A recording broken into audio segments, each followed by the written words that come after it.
मुझे उम्मीद नहीं थी कि चियांग झान इतना शक्तिशाली होगा।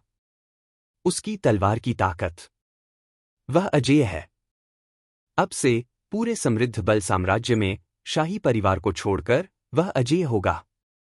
3 प्रमुख संप्रदायों में से कोई भी अब हमारे चियांग परिवार से नहीं लड़ सकता। दिव्य रक्त महाद्वीप की 10 विशेष रक्त रेखाओं में से एक, युद्ध राजा रक्त रेखा, वास्तव में असामान्य। चियांग झान के पास न केवल युद्ध राजा रक्त रेखा है, बल्कि उसने इच्छा शक्ति को भी समझ लिया है। पूरे समृद्ध बल साम्राज्य की बात तो छोड़ ही दीजिए, मुझे डर है कि उत्तरी सागर के 18 राज्यों के कुछ प्रतिभाशाली लोग भी उससे मुकाबला नहीं कर सकते। चियांग परिवार आखिरकार उठने वाला है। थोड़ी देर की चुप्पी के बाद चियांग परिवार के विशेषज्ञ आपस में चर्चा करने लगे। उनमें से प्रत्येक ने चियांग झान को उत्साह से देखा, जैसे वे उगते सूरज को देख रहे हों। चियांग डोंगटियन सबसे ज्यादा उत्साहित था, हालांकि उसे चियांग झान पर पूरा भरोसा था। उसने कभी सपने में भी नहीं सोचा होगा कि नरक पर्वत श्रृंखला के चले जाने के बाद से उसने अपनी ताकत से विशाल तलवार संप्रदाय को जीत लिया है। लिंग परिवार के कई विशेषज्ञों के पास अद्वितीय दिव्य शक्ति थी, जो अपने रास्ते में आने वाली हर चीज को, खास तौर पर आखिरी वार को, नीचे से देखते थे। यह एक शक्तिशाली और भयंकर वार था, और यह अतुलनीय रूप से आश्चर्यजनक था। पूरे समृद्ध बल साम्राज्य में केवल कुछ ही लोग थे जो इसका विरोध कर सकते थे। ऐसी दुर्जय शक्ति चियांग परिवार की प्रतिष्ठा को फिर से जीवंत करने के लिए पर्याप्त थी। सबसे महत्वपूर्ण बात यह है कि चियांग झान अभी 15 साल का भी नहीं था। उसकी क्षमता असीम थी और उसका भविष्य गौरवशाली था। जैसे जैसे समय बीतता गया, वह और भी मजबूत होता गया। एक दिन वह एक अद्वितीय विशेषज्ञ बन जाएगा और चियांग परिवार का पूर्व गौरव एक बार फिर से बहाल हो जाएगा। लुओजी बहुत उत्साहित था और उसका खून खौल रहा था। चियांग झान बहुत शक्तिशाली था। उसके लिए यह निस्संदेह जश्न मनाने लायक बात थी। आखिरकार अपनी प्रतिभा के साथ वह केवल एपर्चर ब्रेकिंग स्टेज की 10वीं परत के शिखर तक ही साधना कर सकता था।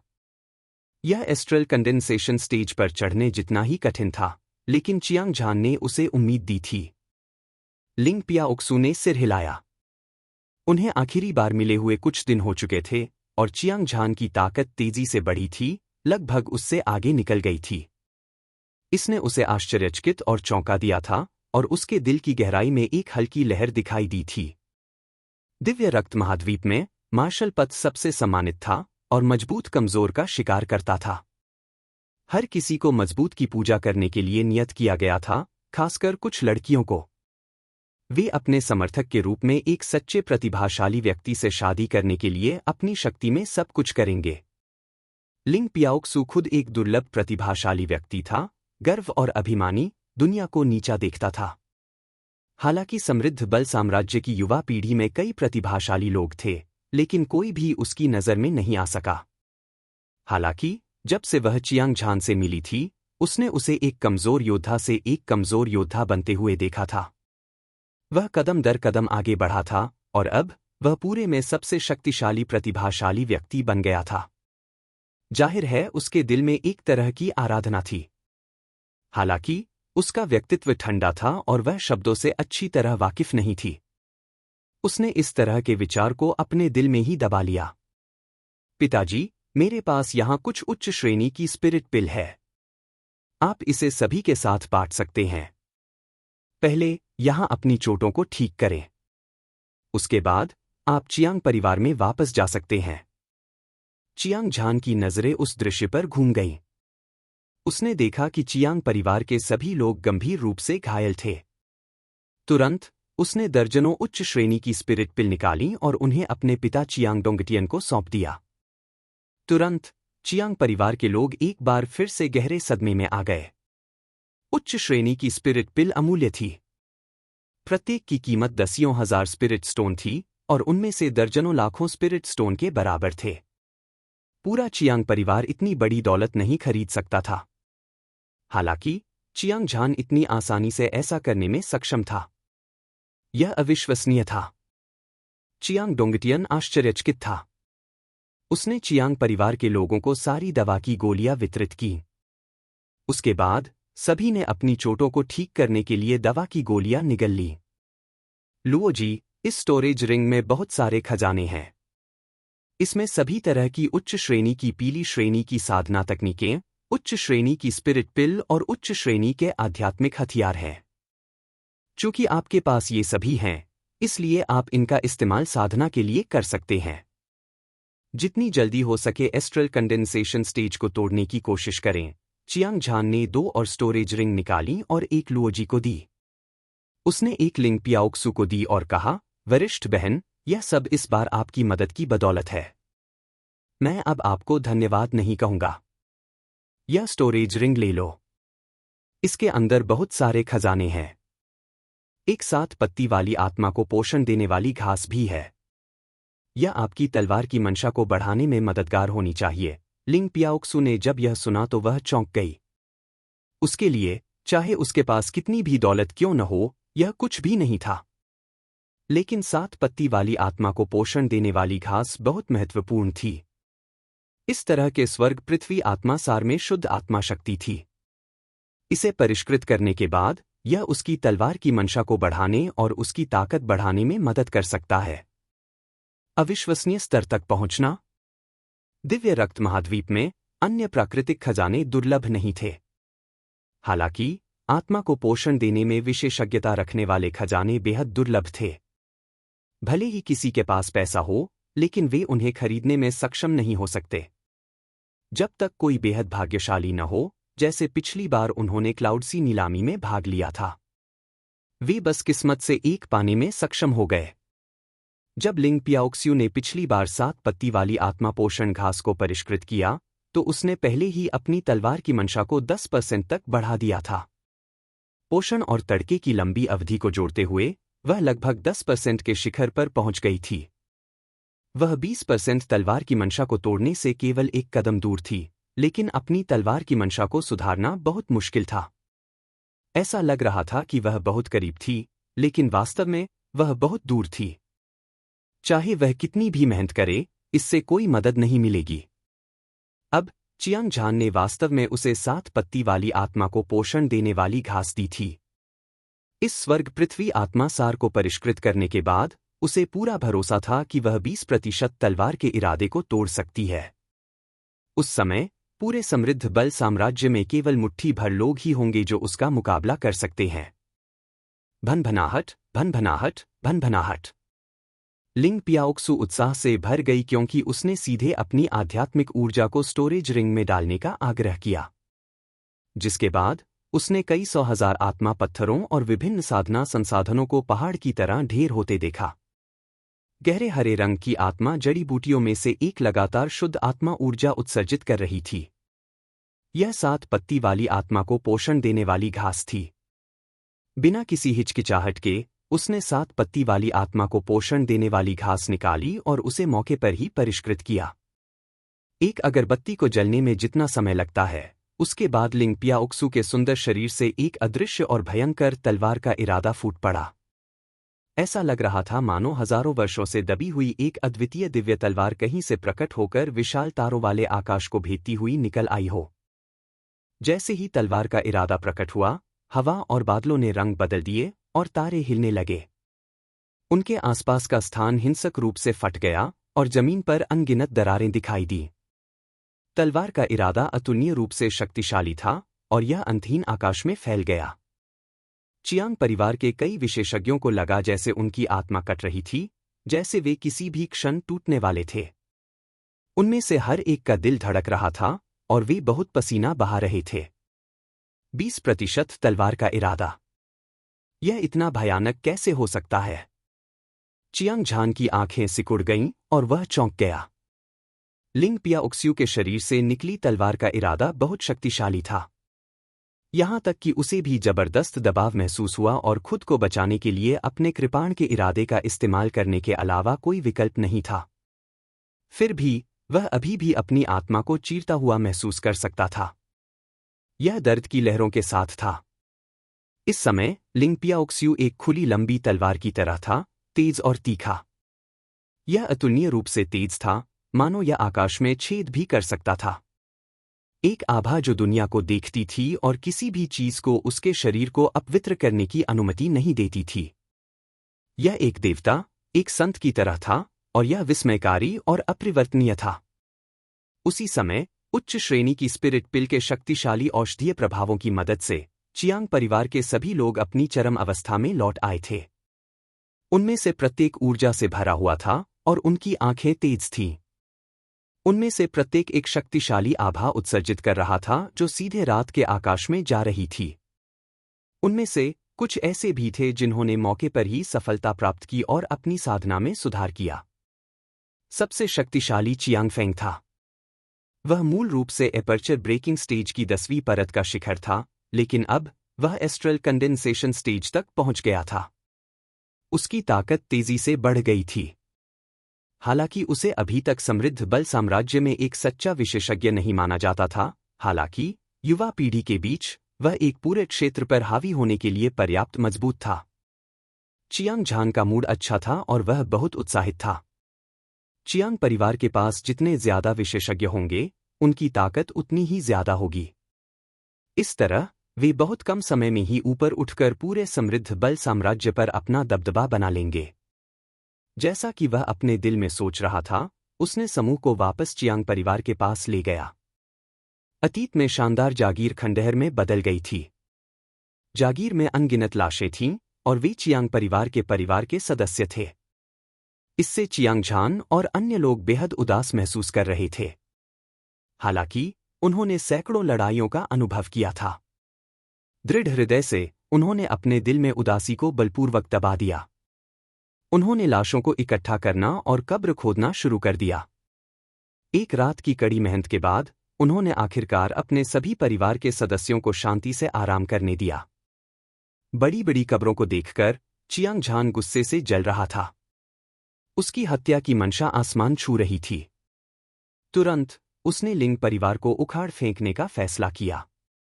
जहां तक विशाल तलवार संप्रदाय का सवाल है, वर्तमान चियांग परिवार उनसे लड़ने के लिए पर्याप्त मजबूत नहीं था। हालांकि उसने खुद से कसम खाई कि वह एक दिन अपने परिवार का बदला लेगा। अपने पिता चियांग झान, लुओजी और लिंग पियाओक्सू के साथ चर्चा करने के बाद चियांग परिवार के बुजुर्ग परिवार के पुनर्निर्माण के लिए पीछे रह गए, जबकि चियांग फेंग ने चियांग शियोंग का नेतृत्व किया।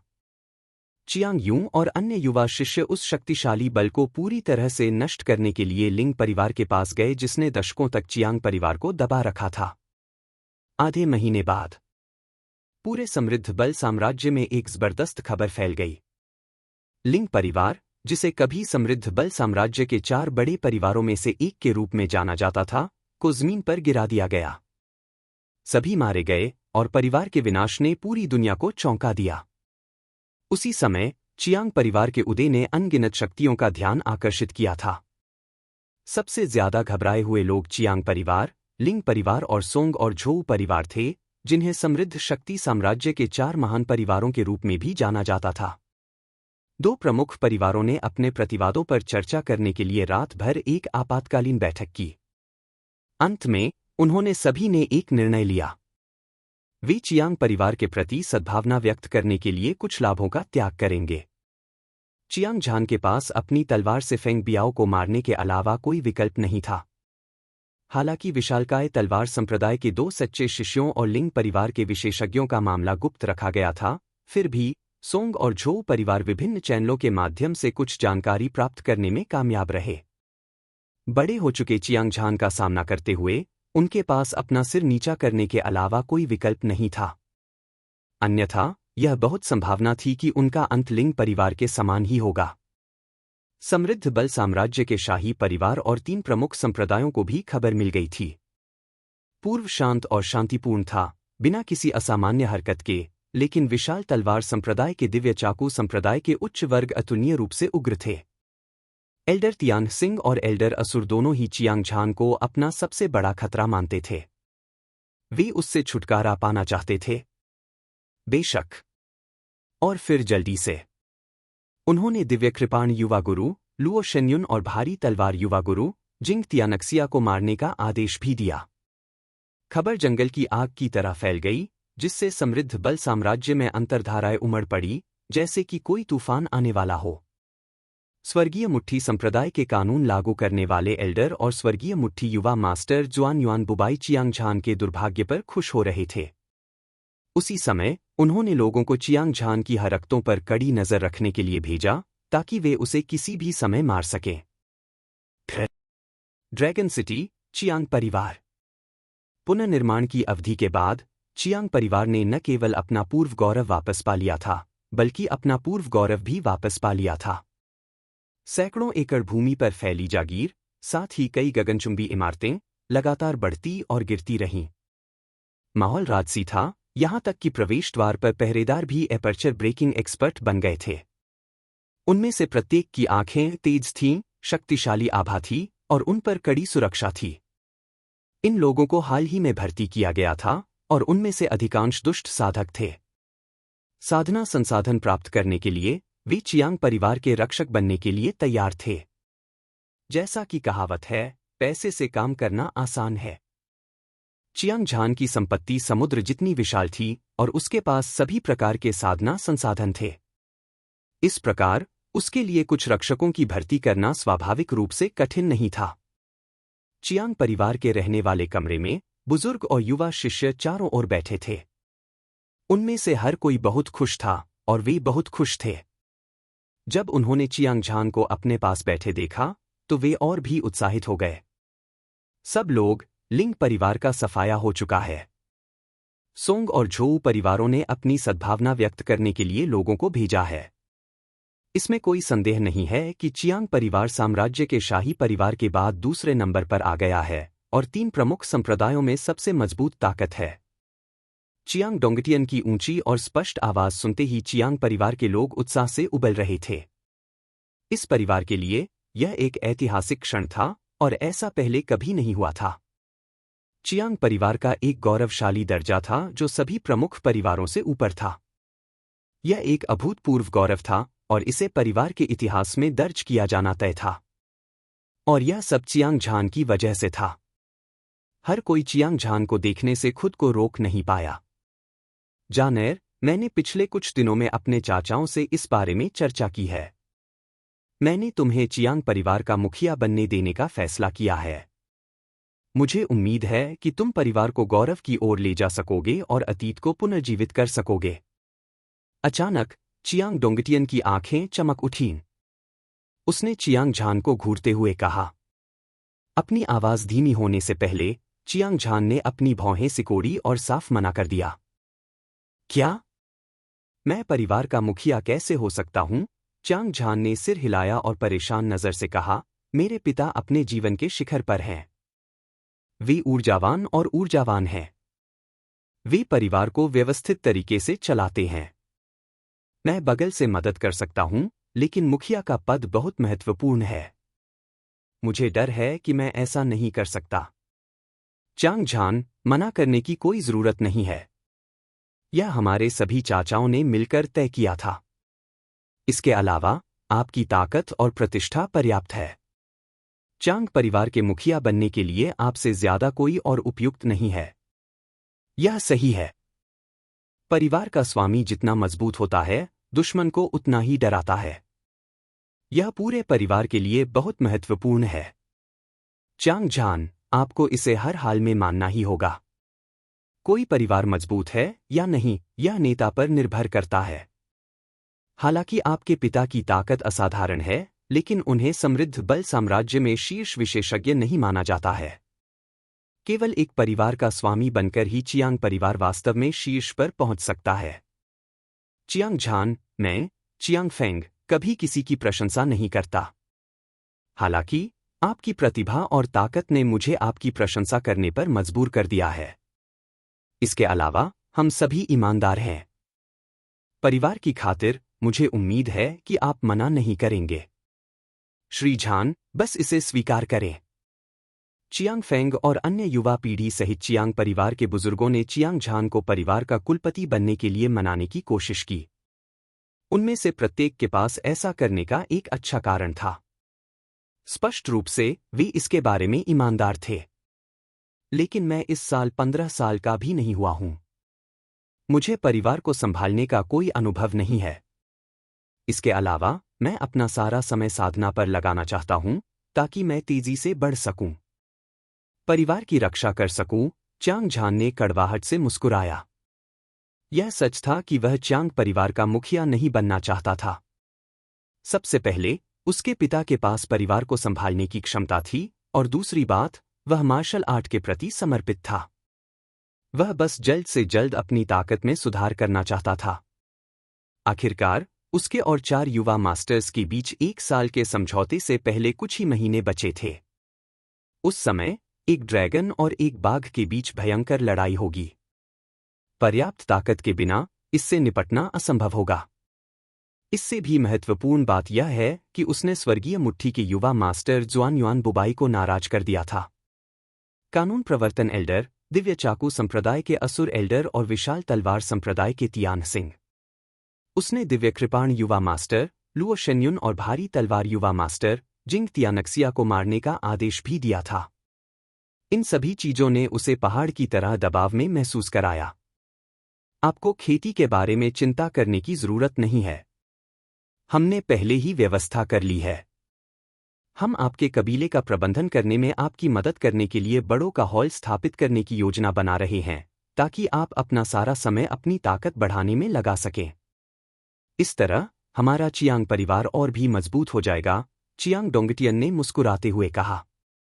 चियांग झान ने सभी की आंखों में ईमानदारी देखी, खासकर अपने पिता के अच्छे इरादों को। वह मना करने में बहुत शर्मिंदा था, इसलिए वह केवल सिर हिलाकर सहमत हो सकता था।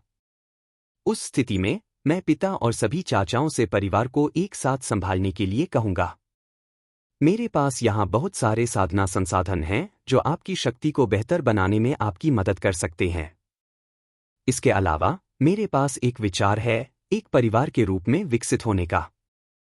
हालांकि यह सामंजस्य से भरा है, लेकिन लोगों की संख्या सीमित है, इसलिए आप कुछ प्रतिभाशाली युवाओं की भर्ती करने पर विचार कर सकते हैं। इससे न केवल परिवार जल्दी से मजबूत बन सकता है, बल्कि यह सच्चे प्रतिभाशाली लोगों को भी विकसित कर सकता है। मुझे आश्चर्य है कि क्या यह काम करेगा। हालांकि चियांग झान केवल 14 या 15 साल का था, लेकिन उपस्थित सभी लोगों ने उसके शब्दों को बहुत महत्व दिया। वह युद्ध राजा रक्तरेखा के 10 विशेष वंशों में से एक था, एक प्रतिभाशाली व्यक्ति जिसने कृपाण के इरादे को समझ लिया था। पियरलेस जीनियस एक शक्तिशाली और अजेय प्राणी था, और यह समृद्ध बल साम्राज्य के शिखर पर खड़ा था। उसका भविष्य असीम था। वास्तव में चियांग परिवार में सर्वोच्च स्थान वाला व्यक्ति अब चियांग डोंगटियन नहीं था, बल्कि चियांग झान था। इसलिए हर कोई उसके प्रस्ताव पर ध्यान से विचार कर रहा था। ताकतवर लोगों का सम्मान किया जाता था। यह दिव्य रक्त महाद्वीप का नियम था जो प्राचीन काल से कभी नहीं बदला था। हर कोई, आप झानर के विचार के बारे में क्या सोचते हैं? आप स्वतंत्र रूप से बोल सकते हैं। चियांग डोंगटियन ने चियांग परिवार के लोगों को देखा और उनकी राय पूछी। मुझे लगता है कि चियांग झान का सुझाव व्यवहार्य है। परिवार की स्थिति का विकास वास्तव में सीमित है। अगर हम कुछ प्रतिभाशाली लोगों की भर्ती कर सकते हैं, तो यह निस्संदेह चियांग परिवार को मजबूत बनाएगा। यह विचार नियमों को तोड़ देगा। पूरे देश में यह चियांग परिवार के विकास के लिए बेहद फायदेमंद होगा। मैं सहमत हूं।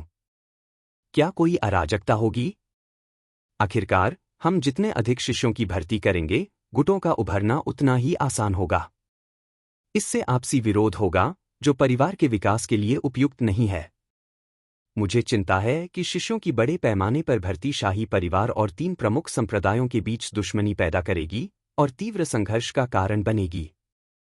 चर्चाएं ज्वार की लहरों की तरह उठती और गिरती रहीं, और वे अंतहीन रूप से गूंजती रहीं। गहन चर्चाओं की एक श्रृंखला के बाद चियांग परिवार के लोग आखिरकार आ गए। उन्होंने चियांग झान के सुझाव के अनुसार शिष्यों को स्वीकार करने का फैसला किया, लेकिन कुछ परेशानी से बचने के लिए। वे कुछ युवा प्रतिभाओं का पोषण करने की पूरी कोशिश करेंगे। इसके अलावा उन्होंने चियांग फेंग के पिता को अनुशासनात्मक एल्डर, चियांग शियोंग के पिता को तकनीक प्रदान करने वाले एल्डर और चियांग यू के पिता को रक्षक एल्डर के रूप में चुना, जो चियांग परिवार की सारी संपत्ति की देखरेख करते थे। चियांग झान ने चियांग परिवार के लोगों को कुलपति चियांग की अविनाशी युद्ध राजा मंत्र की विरासत के बारे में भी बताया, ताकि उन्हें अपनी साधना में कड़ी मेहनत करने के लिए प्रोत्साहित किया जा सके। उन्होंने सभी के लिए साधना करने के लिए अनंत युद्ध राजा कला के पहले 3 स्तरों को भी लिखा।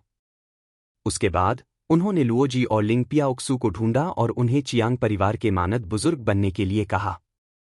बेशक, मानद बुजुर्ग होने के लाभ बहुत बड़े थे। यानी कोई भी अविनाशी युद्ध राजा मंत्र की साधना कर सकता था और यह चियांग झान के दिल से भी देखा जा सकता था। उसने वास्तव में उन्हें अपने लोगों के रूप में माना था।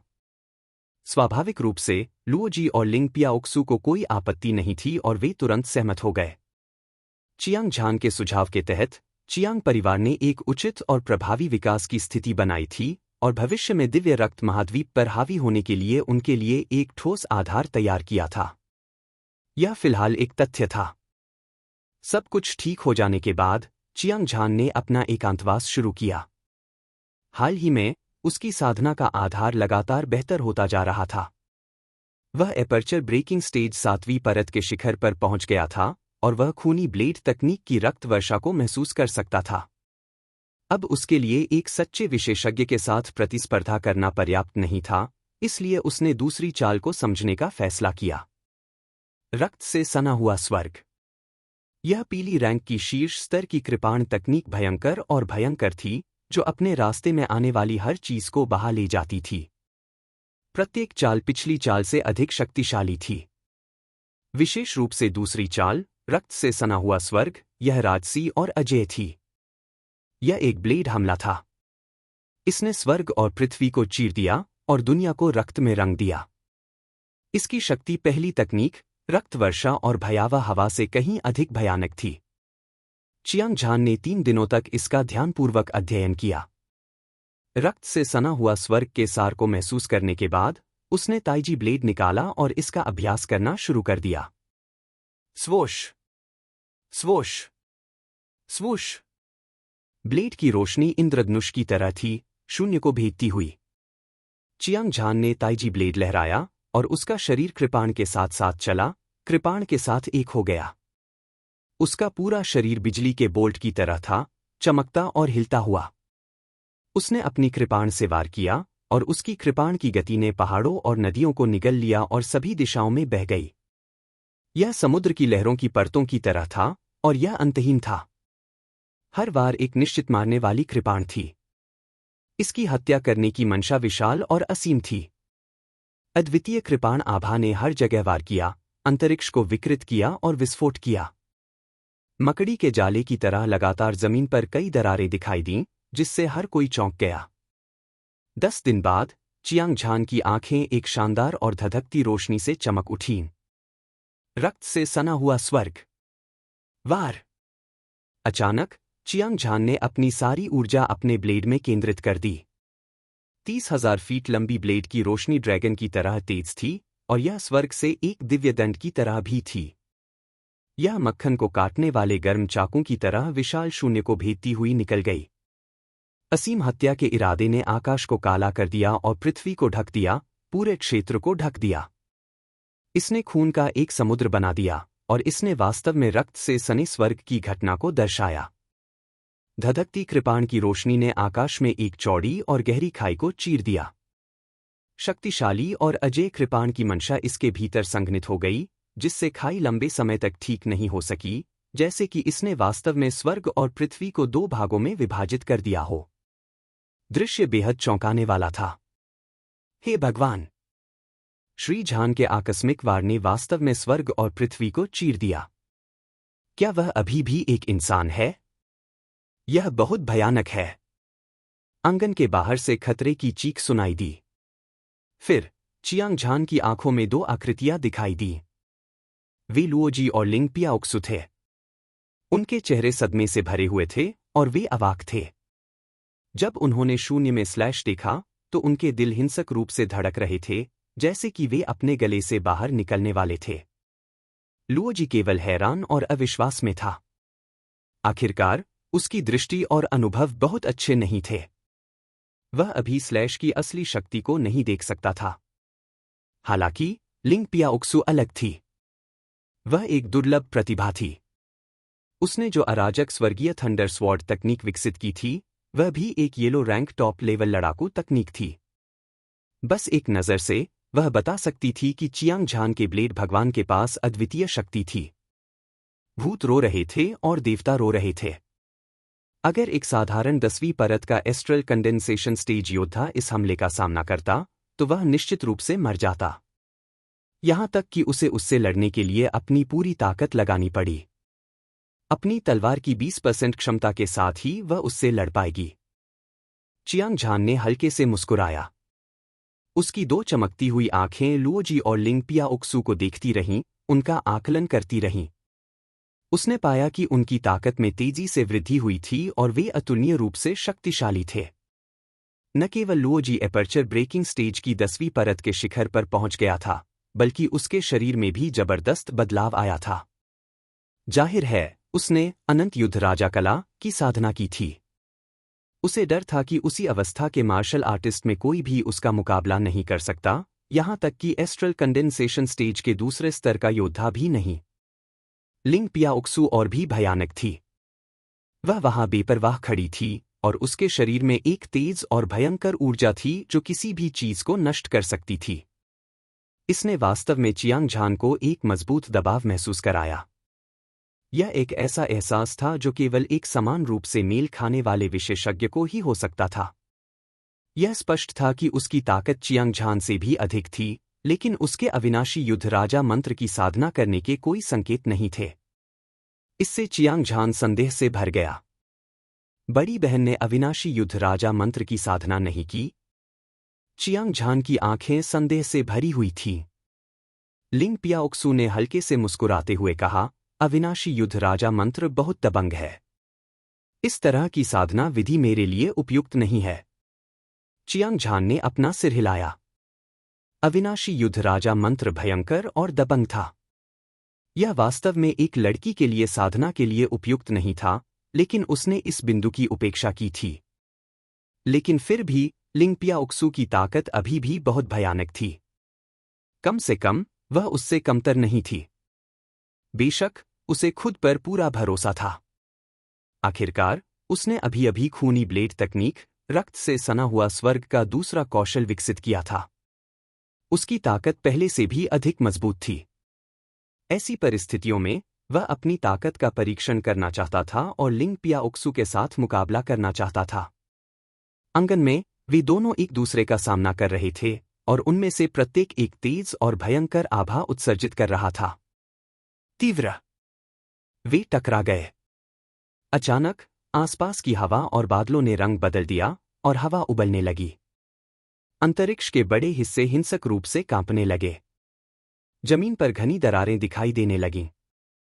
यह दृश्य देखकर लुओजी आश्चर्य में चिल्लाने से खुद को रोक नहीं पाई। चियांग झान और लिंग पियाओक्सू एपर्चर ब्रेकिंग स्टेज के 8वें और 10वें आसमान पर थे। जब उन्होंने लापरवाही से अपनी क्यूई को छोड़ा तो उन्होंने वास्तव में जमीन को चीर दिया। उनकी ताकत इतनी शक्तिशाली थी कि यह अविश्वसनीय था। लिंग पियाओक्सू की आंखें तलवारों की तरह थीं और उसकी लड़ाई की भावना बढ़ रही थी। उसके सफेद हाथों ने हवा में एक हथियाने का इशारा किया और एक उच्च श्रेणी का आध्यात्मिक हथियार, एक कीमती तलवार, एक शानदार और धधकती रोशनी के साथ पतली हवा से प्रकट हुई। थंडरक्लैप 9th हेवन। उसके मुंह से बर्फ की तरह ठंडी आवाज निकली। उसने अपने हाथ में लंबी तलवार पकड़ी हुई थी। वह हवा में घुस गई और एक मोटी और विशाल तलवार की रोशनी शून्य को चीरती हुई चली गई। यह अजेय थी, जैसे कि बिजली का झटका धरती पर गिरा हो। दिव्य दंड आकाश से उतरा और एक अद्वितीय ऊर्जा ने आकाश और धरती को ढक लिया। यह उमड़ पड़ा और तबाही मचा दी। दृश्य चौंकाने वाला और चौंकाने वाला था। चियांग झान की आंखें सिकुड़ गईं। लिंग पियाओक्सू वास्तव में स्वर्ग का एक गौरवशाली पुत्र, एक अद्वितीय प्रतिभाशाली व्यक्ति कहलाने के योग्य था। यह चाल, थंडरक्लैप 9वें स्वर्ग की दिव्य शक्ति अद्वितीय थी और इसकी क्यूई आकाश को चीरती हुई चली गई। इसने वास्तव में उसे खतरे का एक मजबूत एहसास कराया और यह स्पष्ट रूप से पिछली बार की तुलना में और भी तेज था। यह और भी भयानक था। तलवार की रोशनी उतरने से पहले एक सर्वविजयी तलवार की आभा पहले से ही हवा के माध्यम से उसके शरीर पर बंद हो गई थी, जैसे कि उसे चकमा देना बिल्कुल भी असंभव था और इस तलवार से उसकी हत्या होने वाली थी। रक्त से सना हुआ स्वर्ग। चियांग झान की आंखें चौड़ी हो गईं। उसकी नज़र ब्लेड की तरह तेज थी क्योंकि वह आने वाली तलवार की रोशनी को घूर रहा था। अपने हाथ की एक झप्पी से उसने एक उच्च श्रेणी का आध्यात्मिक हथियार, एक कीमती कृपाण निकाला और मौके पर ही जवाबी हमला किया। स्वूश! कृपाण की रोशनी आसमान को चीरती हुई इंद्रधनुष की तरह थी। यह ब्लेड शानदार, चमकदार और बेमिसाल लंबा था। यह एक बाढ़ के ड्रैगन की तरह था जो तलवार की रोशनी का जमकर सामना कर रहा था। असीम हत्या की मंशा ने पूरे विशाल स्वर्ग और परम पृथ्वी को ढक लिया। यह लाशों के पहाड़ और खून के समुद्र की तरह था। भयानक ब्लेड की रोशनी ने आसमान में एक गहरी दरार बना दी, मानो स्वर्ग भक्षण करने वाला अजगर तलवार की रोशनी और लिंग पियाओक्स्यू को पूरी तरह से निगलने वाला था। गड़गड़ाहट। आसमान से एक चौंकाने वाली आवाज आई। ब्लेड की रोशनी और तलवार की रोशनी टकरा गई। ऐसा लग रहा था मानो हजारों ज्वालामुखी फट गए हों और दुनिया नष्ट हो गई हो। भयानक ऊर्जा तरंगे एक ही अवस्था में दिखाई दे रही थी। यह सभी दिशाओं में फैल गई। दबाव ने स्वर्ग और पृथ्वी को हिला दिया और यहां तक कि हवा भी हिंसक रूप से फट गई। लुओ जी के चेहरे के भाव बदल गए। उसे लगा कि उसकी सांस रुक गई है और उसकी क्यूई और खून उबल रहे हैं। उसने लगभग मुंह से खून उगल दिया और उसे एक दर्जन कदम पीछे हटने को मजबूर होना पड़ा। प्रांगण के बाहर खड़े होकर युद्ध को देखते हुए वह अपने दिल में अतुलनीय रूप से सदमे में था। चियांग झान और लिंग पियाओक्स्यू भयानक रूप से मजबूत थे। वह एपर्चर ब्रेकिंग स्टेज के शीर्ष 10वीं परत का योद्धा युद्ध के झटकों का सामना भी नहीं कर सका। अगर वह लड़ने के लिए मंच पर गया, उसे डर था कि वह एक पल में मारा जाएगा। फिर भी उसने अविनाशी युद्ध राजा मंत्र कौशल की खेती की थी। उसके शरीर की ताकत 10 गुना से भी ज्यादा बढ़ गई थी, वरना वह बहुत पहले ही गंभीर रूप से घायल हो गया होता। स्वूश! स्वूश! स्वूश! साथ ही इस भीषण युद्ध ने चियांग परिवार के कई विशेषज्ञों का ध्यान आकर्षित किया था। चारों तरफ से मानव आकृतियों की आकृतियां इकट्ठी हो गई थीं। वे चियांग परिवार के वरिष्ठ थे। सभी युवा शिष्य चियांग झान और लिंग पियाओक्सू को उत्साह से देख रहे थे। उनकी आंखें प्रत्याशा से भरी हुई थीं। कोई और कारण नहीं था। चियांग झान और लिंग पियाओक्सू दोनों ही अद्वितीय प्रतिभाशाली थे और उनकी ताकत बेजोड़ थी। वे लगभग समृद्ध बल साम्राज्य के शिखर पर थे। इन दोनों के बीच युद्ध का अवलोकन निस्संदेह उन्हें बहुत लाभ पहुंचाएगा और उनके युद्ध के अनुभव में वृद्धि करेगा। चियांग झान और लिंग पियाओक्सू अभी भी एक तीव्र टकराव में थे। उनकी प्रत्येक आंख में आश्चर्य की झलक दिखाई दे रही थी, मानो वे प्रतिद्वंद्वी की ताकत से चौंक गए हों।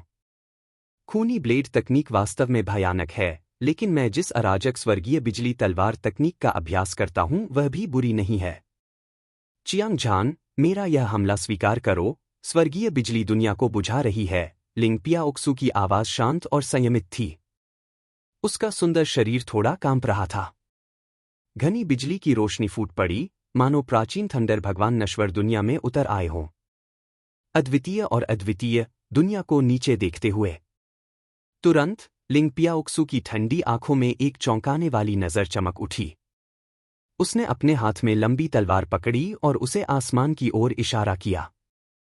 गड़गड़ाहट, गड़गड़ाहट। आसमान की गहराई में तेज हवाएं चल रही थीं और काले बादल छा रहे थे। ऐसा लग रहा था जैसे कोई तूफान आने वाला है। बादलों की मोटी परतें लगातार गरज और बिजली के साथ चमक रही थीं। एक बहुत बड़ा दबाव दुनिया को घेर रहा था। इसने वहां मौजूद सभी लोगों के दिलों को कांपने पर मजबूर कर दिया और वे पसीने से भीग गए। अचानक एक बाल्टी जितना मोटा थंडरलाइट पिलर आसमान से गिरा। ऐसा लग रहा था जैसे कोई ड्रैगन आसमान में तैर रहा हो, पहाड़ों और नदियों को निगल रहा हो। यह विनाश की असीम आभा लेकर चियांग झान की ओर दौड़ा। क्या भयानक तलवार चाल है!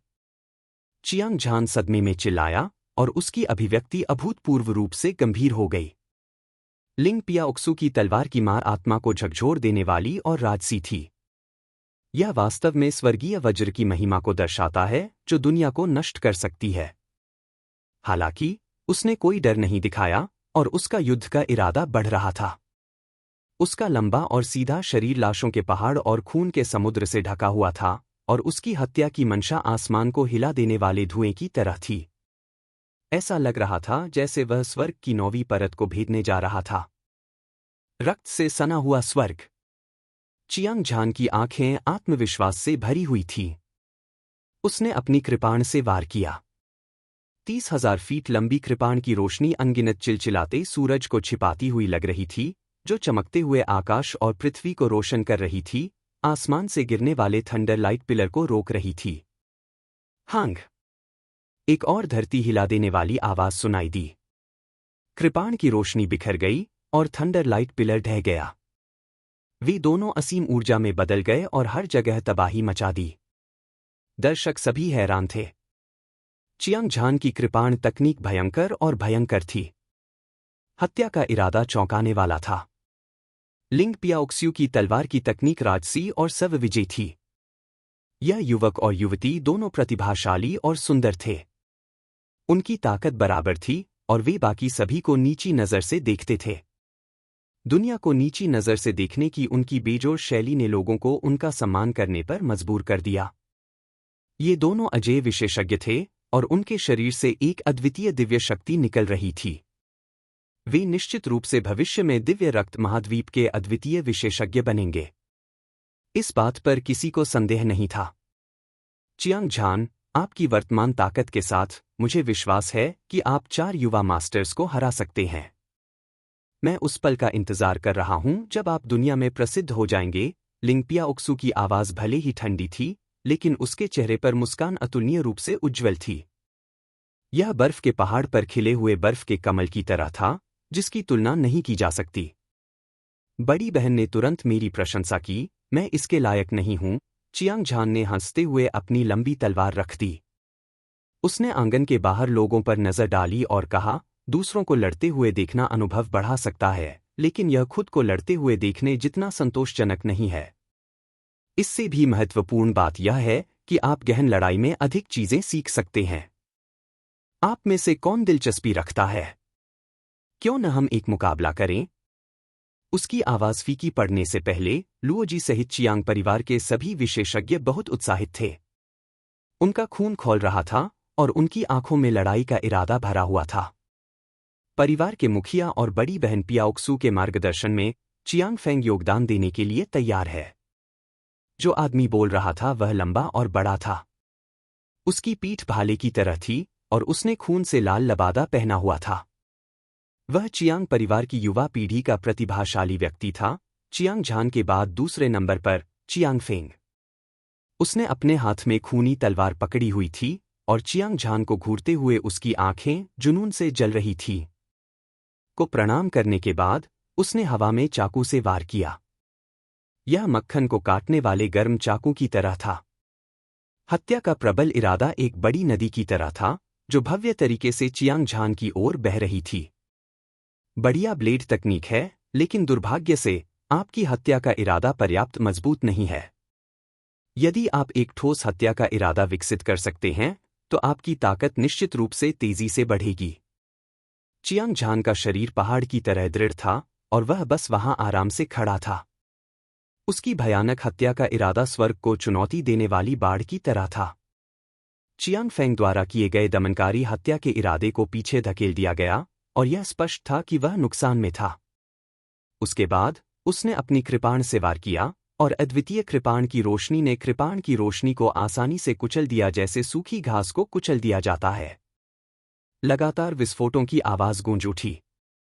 ब्लेड की रोशनी आसमान में फैल गई और धरती को चीरती हुई निकल गई। यह एक चौंकाने वाला दृश्य था। चियांग झान और चियांग फेंग ने एक अगरबत्ती को जलने में लगने वाले समय तक मुकाबला किया। उसने ईमानदारी से अपने प्रतिद्वंद्वी का मार्गदर्शन किया और अंत में उसने चियांग फेंग को खूनी ब्लेड तकनीक का पहला कौशल, रक्त वर्षा और भयावह हवा भी सिखाया। इससे दूसरों को ईर्ष्या होने लगी। उसके बाद चियांग शियोंग, चियांग यूं और चियांग परिवार के अन्य युवा शिष्य और बुजुर्ग मंच पर गए और चियांग झान से मार्गदर्शन मांगा। कुलपति के रूप में चियांग झान ऐसा करने के लिए बाध्य था। साधना के अलावा उसने अपना बाकी समय चियांग परिवार के लोगों के साथ युद्ध में बिताया। 3 महीने एक झटके में बीत गए। इस अवधि के दौरान चियांग परिवार के लोगों की ताकत में छलांग और सीमा से सुधार हुआ था। वे छलांग और सीमा से आगे निकल गए थे और पूरी तरह से सोंग परिवार से आगे निकल गए थे, जो समृद्ध बल साम्राज्य के 4 महान परिवारों में से एक हुआ करता था। जो परिवार एक शक्तिशाली शक्ति बन गया था जो पूरे पर हावी था। चियांग झान का सुधार और भी तेज था। न केवल उसने खूनी ब्लेड तकनीक के दूसरे कौशल को पूर्णता के शिखर तक विकसित किया था, बल्कि उसने एपर्चर ब्रेकिंग स्टेज की 8वीं स्वर्गीय परत को तोड़ने का अवसर भी महसूस किया था, जिसने उसे अपनी साधना में और भी अधिक मेहनत करने के लिए प्रेरित किया। उसी समय क्लाउड सी सिटी, जो 1 साल से शांत थी, एक बार फिर उबल पड़ी। ऊंचे और राजसी शहर के द्वार के नीचे हर दिन देश भर से बड़ी संख्या में योद्धा एकत्रित होते थे, जो लोगों की एक अंतहीन धारा बनाते थे। शहर का अंदरूनी हिस्सा लोगों से भरा हुआ था। हर रेस्तरां और सराय में चहल पहल थी और व्यापार पहले से कहीं ज्यादा फल फूल रहा था। यहां तक कि कई मार्शल कलाकार भी थे जो थोड़ी देर से आए और उन्हें रहने के लिए केवल साधारण घर ही मिल पाए। विशाल शहर में सड़कें और गलियां आगामी चरम युद्ध के बारे में चर्चाओं से भरी हुई थी।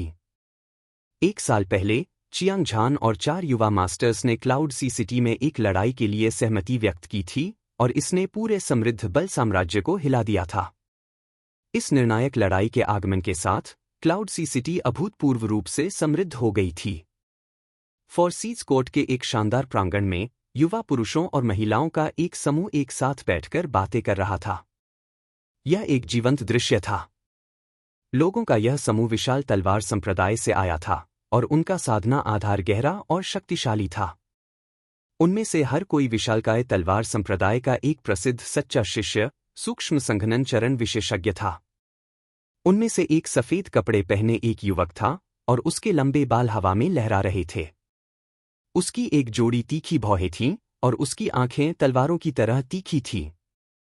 वह वहां एक म्यान में तलवार की तरह आराम से बैठा था। वह कोई और नहीं बल्कि विशालकाय तलवार युवा मास्टर युएन फेंग था। 1 साल पहले वह 3 तलवार के वार से चियांग झान को मारने में विफल रहा और उसकी प्रतिष्ठा को बहुत बड़ा झटका लगा। दूसरी ओर चियांग झान एक ही लड़ाई के बाद प्रसिद्ध हो गया था। वह आकाश में सूरज की तरह था और वह लगभग समृद्ध बल साम्राज्य की युवा पीढ़ी का राजा बन गया था। यह निस्संदेह उसके लिए एक बड़ा अपमान था।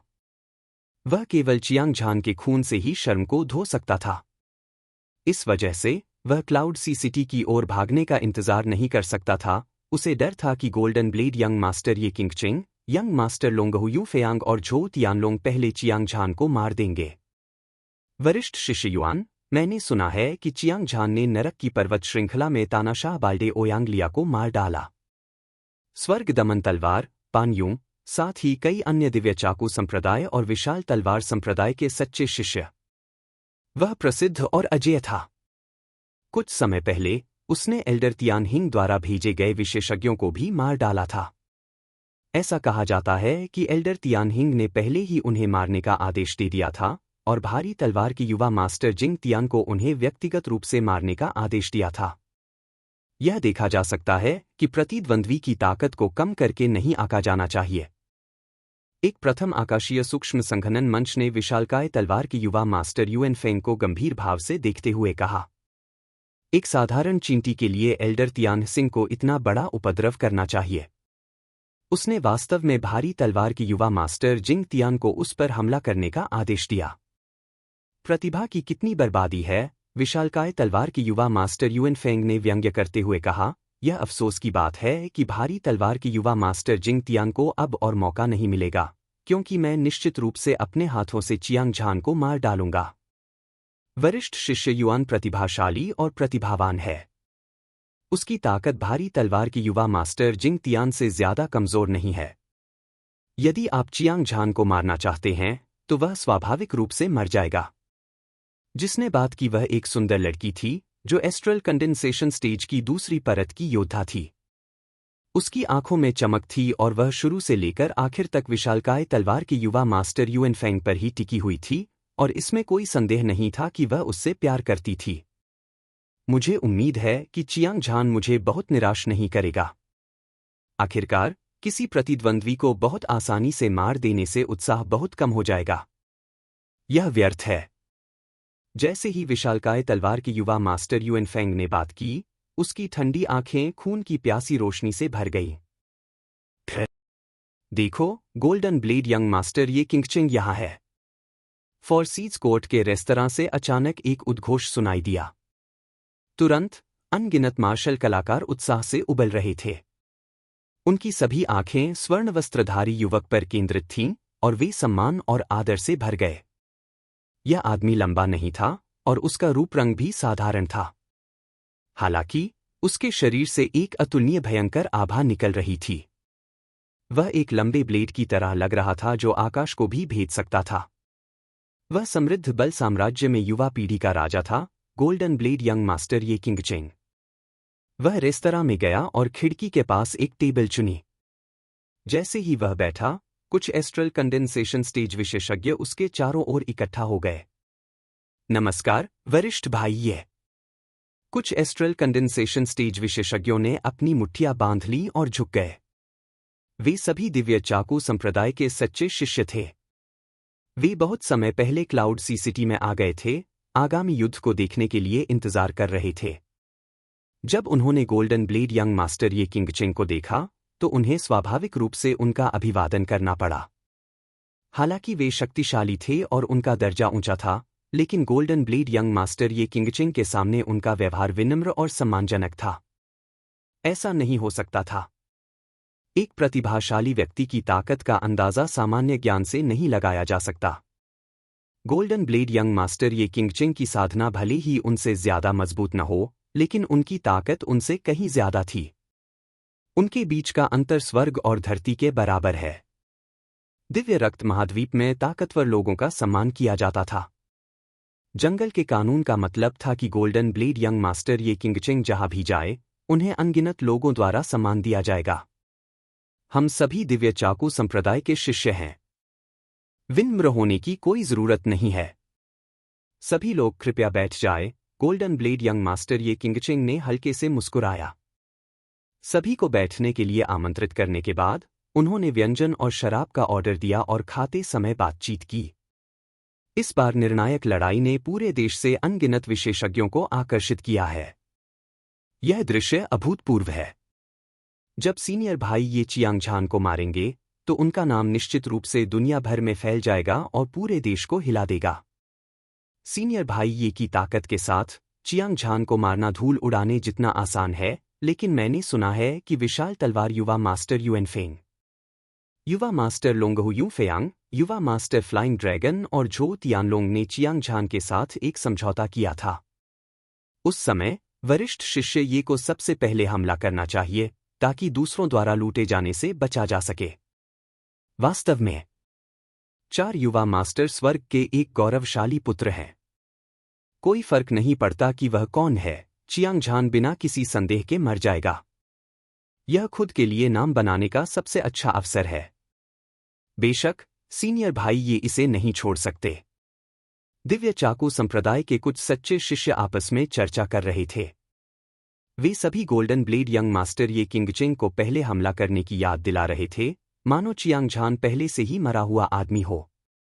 चियांग झान निश्चित रूप से इस लड़ाई में मर जाएगा, लेकिन वह निश्चित रूप से मेरे हाथों मरेगा।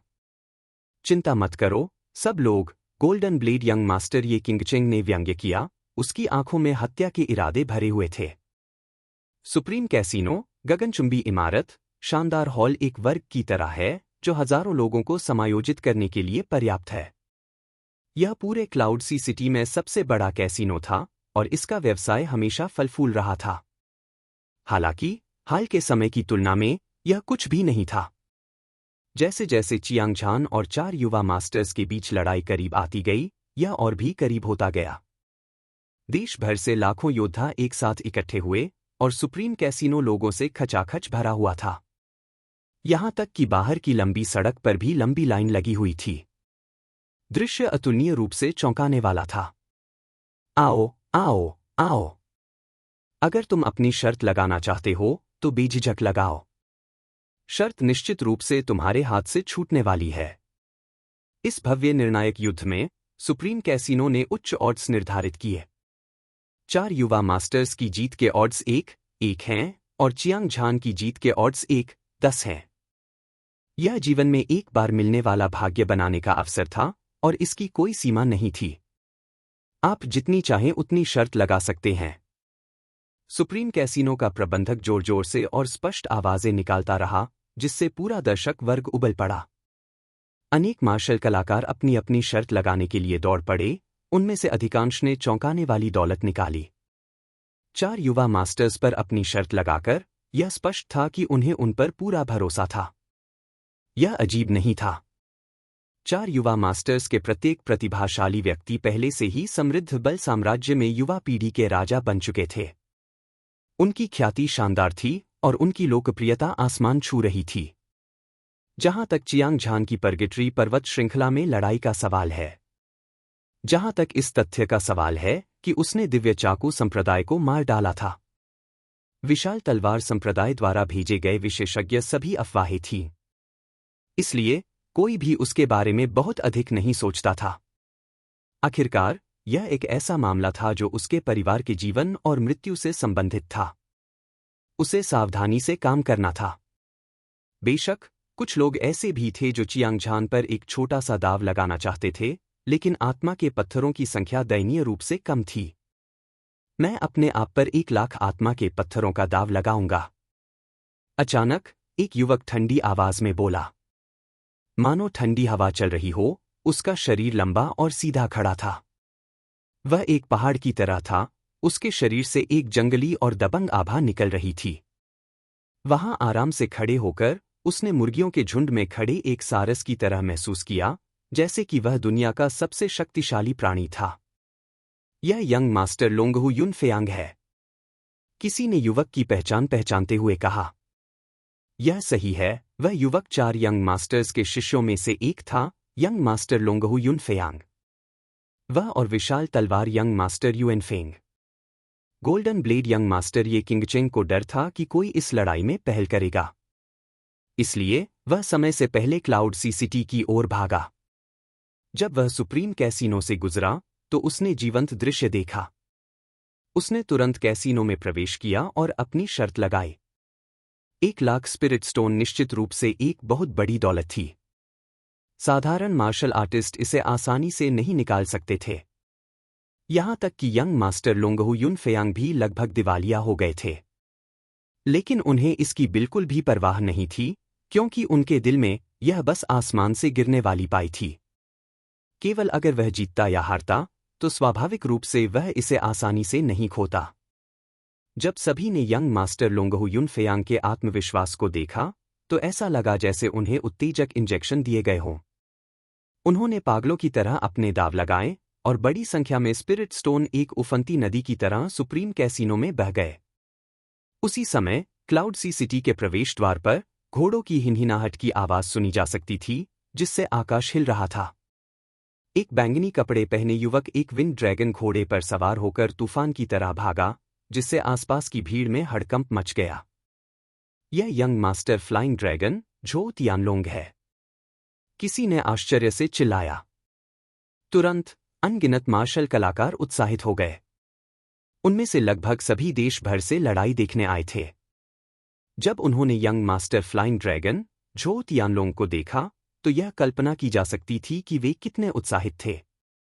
यंग मास्टर फ्लाइंग ड्रैगन की आंखें पूरे दृश्य पर घूम गईं और उनकी आंखों में जुनून की झलक देखी जा सकती थी। हालांकि चियांग झान के प्रति उसकी कोई दुश्मनी नहीं थी, लेकिन यह लड़ाई का चरम था। यह उसकी प्रतिष्ठा से जुड़ा था और वह केवल जीत सकता था, हार नहीं सकता था। इसके अलावा चियांग परिवार के उत्थान ने पहले ही उस पर जबरदस्त दबाव डाला हुआ था। इस बार चियांग झान को हराकर ही वह झोउ परिवार की महिमा को बहाल कर सकता था। जैसा कि उसने अपने दिल में सोचा था, वह एक गार्ड के पास गया और भीड़ की निगाहों के सामने पंजीकृत हुआ। उसने 10 स्पिरिट स्टोन नीचे फेंके और क्लाउड सी सिटी में प्रवेश किया। फिर चियांग परिवार के मुख्य प्रांगण में चियांग झान अपनी आंखें बंद करके साधना कर रहा था, एपर्चर ब्रेकिंग स्टेज के 8वें स्तर को तोड़ने की कोशिश कर रहा था। धमाका, धमाका, धमाका। विस्फोटों की एक श्रृंखला सुनाई दी और बड़ी संख्या में आत्मा के पत्थर पाउडर में बदल गए। जोरदार और उफनती आत्मा ऊर्जा की लहरें चियांग झान के शरीर में समुद्र में वापस लौटने वाली हजारों धाराओं की तरह घुस गईं। हजारों बार शोधन के बाद यह सितारों की एक अशांत नदी में बदल गई। यह 288वें एक्यू पॉइंट में शक्तिशाली तरीके से घुस गई। धमाका। अत्यधिक आध्यात्मिक ऊर्जा एक्यू पॉइंट को ऐसे तोड़ती है जैसे मक्खन को काटने वाला गर्म चाकू। जैसी कि उम्मीद थी, चियांग झान एक बार फिर टूट गया और एपर्चर ब्रेकिंग स्टेज के 8वें स्तर पर कदम रखा। उसके शरीर से एक दुनिया को हिला देने वाली आभा निकली, जैसे कि आसमान में धुआं उठ रहा हो। आसपास की हवा और बादलों ने रंग बदल दिया और सितारे बदल गए। शून्य के बड़े हिस्से हिंसक रूप से कांप रहे थे और शक्ति अद्वितीय थी। 8वीं स्वर्गीय परत में कदम रखने के बाद चियांग झान की ताकत पहले से कहीं अधिक मजबूत थी। वह वहां एक ज्वालामुखी की तरह लापरवाही से खड़ा था जो फटने वाला था, और वह दमन की तीव्र भावना से भर गया था।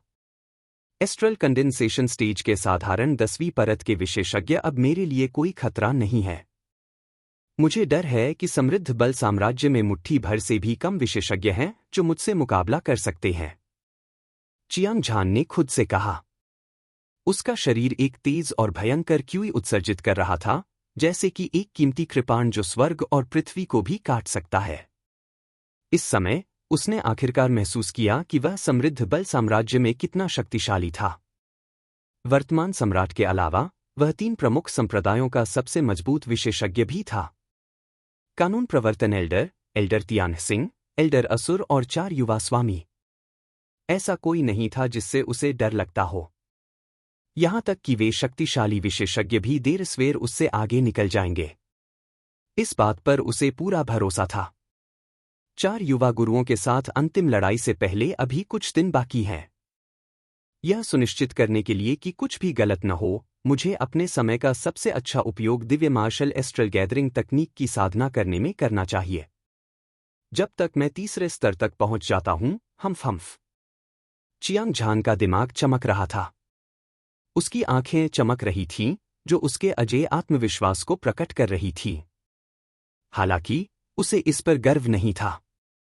इसके बजाय उसने अपनी सारी ऊर्जा केंद्रित की और दिव्य मार्शल एस्ट्रल गैदरिंग तकनीक के तीसरे स्तर तक पहुंचना शुरू कर दिया। यह पीली रैंक शीर्ष स्तर की मानसिक साधना पद्धति थी। यह अतुलनीय रूप से रहस्यमय थी। यह एक साधक को एस्ट्रल क्यूई क्रिस्टल को संघनित करने की अनुमति दे सकता है जब वे एपर्चर ब्रेकिंग स्टेज पर होते हैं, और वहां से उनकी लड़ाकू शक्ति को एक अकल्पनीय स्तर तक बढ़ाते हैं। हर कोई जानता था कि एस्ट्रल कंडेंसेशन स्टेज एक्सपर्ट इतना शक्तिशाली और अजेय क्यों था। इसका कारण यह था कि उसकी अपनी आध्यात्मिक ऊर्जा एक एस्ट्रल क्यूई क्रिस्टल में संघनित हो गई थी। प्रत्येक एस्ट्रल क्यूई क्रिस्टल में एक भयानक ऊर्जा होती थी जो पहाड़ों को नष्ट कर सकती थी और पहाड़ों को नष्ट कर सकती थी। यह हथेली को मोड़ने जितना आसान था। यह एक गुणात्मक परिवर्तन था, एक चमत्कारी और अकल्पनीय परिवर्तन। चियांग झान दुनिया में अजेय था, इस तथ्य को छोड़कर कि उसके पास 10 विशेष रक्त रेखाओं में से एक था। युद्ध राजा रक्त रेखा युद्ध की स्थिति में प्रवेश करने और अपने ब्लेड इरादे का 10% संघनित करने में सक्षम थी। इसका दिव्य मार्शल स्टेलर कंडेंसेशन की खेती से बहुत कुछ लेना देना था। आखिरकार उसने एस्ट्रल क्यूई क्रिस्टल को भी संघनित कर लिया था, हालांकि उनमें से बहुत सारे नहीं थे। इसने निस्संदेह उसके और एस्ट्रल कंडेंसेशन स्टेज एक्सपर्ट के बीच की खाई को पाट दिया था। अपने स्तर से ऊपर के किसी व्यक्ति को चुनौती देना स्वाभाविक रूप से धूल उड़ाने जितना आसान था। अब वह दिव्य मार्शल एस्ट्रल गैदरिंग तकनीक के तीसरे स्तर को तोड़ने जा रहा था। एक बार जब वह सफल हो जाता है तो वह और भी अधिक एस्ट्रल क्यूई क्रिस्टल को संघनित कर देगा और उसकी ताकत भी बढ़ जाएगी। धमाका, धमाका। ऐसा लगा जैसे पहाड़ में बाढ़ आ गई हो और चियांग झान के शरीर के भीतर से 10,000 सरपट दौड़ते घोड़ों की आवाज सुनी जा सकती थी। उसने अपने मन को एकाग्र किया और अपनी पूरी ताकत से दिव्य मार्शल एस्ट्रल गैदरिंग तकनीक को प्रसारित किया, और जोरदार और उफनती हुई आध्यात्मिक ऊर्जा एक बवंडर की तरह घूमने लगी। एस्ट्रल क्यूई क्रिस्टल के बाद एस्ट्रल क्यूई क्रिस्टल लगातार भीतर से उत्पन्न हो रहे थे और जैसे जैसे समय बीतता गया वे फीके पड़ने लगे। उसके शरीर में और भी अधिक एस्ट्रल क्यूई क्रिस्टल संघनित हो रहे थे। 3 दिन बाद चियांग झान ने महसूस किया कि उसकी आध्यात्मिक ऊर्जा का 3वां हिस्सा पहले ही एस्ट्रल क्यूई क्रिस्टल में संघनित हो चुका था। घनीभूत एस्ट्रल क्यूई क्रिस्टल की संख्या पहले से कई गुना अधिक थी। ऐसा लग रहा था जैसे आकाश में तारे एक चमकदार और धधकती हुई रोशनी के साथ खिल रहे हों। उसके शरीर के अंदर भयानक ऊर्जा की लहरें उमड़ रही थीं, जिससे उसे ऐसा लग रहा था जैसे वह फटने वाला है। 30% तारकीय ऊर्जा अंततः टूट गई है। चियांग झान उत्साहित और रोमांचित था। वह दिव्य मार्शल एस्ट्रल गैदरिंग तकनीक के 3रे स्तर तक पहुंच गया था। उसके शरीर में एस्ट्रल क्यू क्रिस्टल की संख्या में तेजी से वृद्धि हुई थी। यह कुछ ऐसा था जिसके बारे में उसने पहले कभी नहीं सोचा था। हालांकि कुछ देर सोचने के बाद वह समझ गया। दिव्य मार्शल एस्ट्रल गैदरिंग तकनीक को 9 स्तरों में विभाजित किया गया था। पहली से तीसरी परतें छोटी सफलता के चरण के बराबर थीं, जबकि चौथी से छठी परतें बड़ी सफलता के चरण थे। 7वें से 9वें स्तर पूर्णता चरण पर थे। इस वजह से जब उसने 3रे स्तर तक साधना की तो यह छोटी सफलता के चरण तक पहुंचने के बराबर था। यह केवल इस वजह से था कि एस्ट्रल क्यू क्रिस्टल की संख्या कई गुना बढ़ गई। अब उसकी ताकत बहुत ज्यादा बढ़ गई थी। उसे विश्वास था कि वह 4 युवा मास्टर्स के खिलाफ लड़ाई जीत सकता है। मीझान, युद्ध शुरू होने वाला है। चाचा आपको बड़ों के हॉल में आमंत्रित करते हैं। मुझे आपसे कुछ महत्वपूर्ण बात करनी है।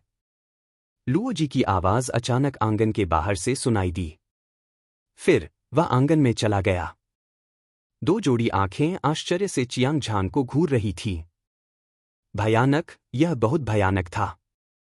चियांग झान के शरीर से जो क्यूई उत्सर्जित हुई थी वह समुद्र की लहरों की तरह हिंसक और प्रचंड थी।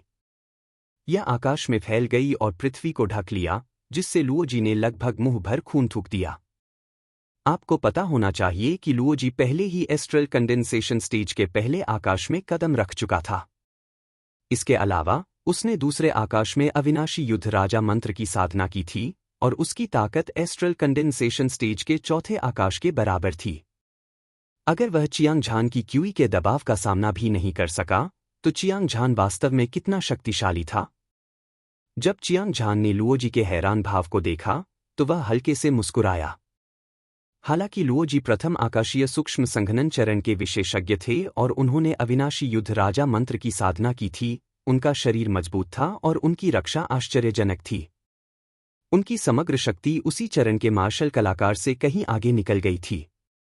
वह उन लोगों को भी चुनौती दे सकता था जो उससे अधिक शक्तिशाली थे, लेकिन आखिरकार वह युद्ध राजा वंश से नहीं था। वह अभी भी का शिष्य बनने से बहुत दूर था। वास्तव में यह केवल लुओ जी की ही बात नहीं थी। चियांग परिवार के लोगों की स्थिति भी ऐसी ही थी। यही कारण था कि उनकी प्रतिभा को उल्टा नहीं किया जा सका।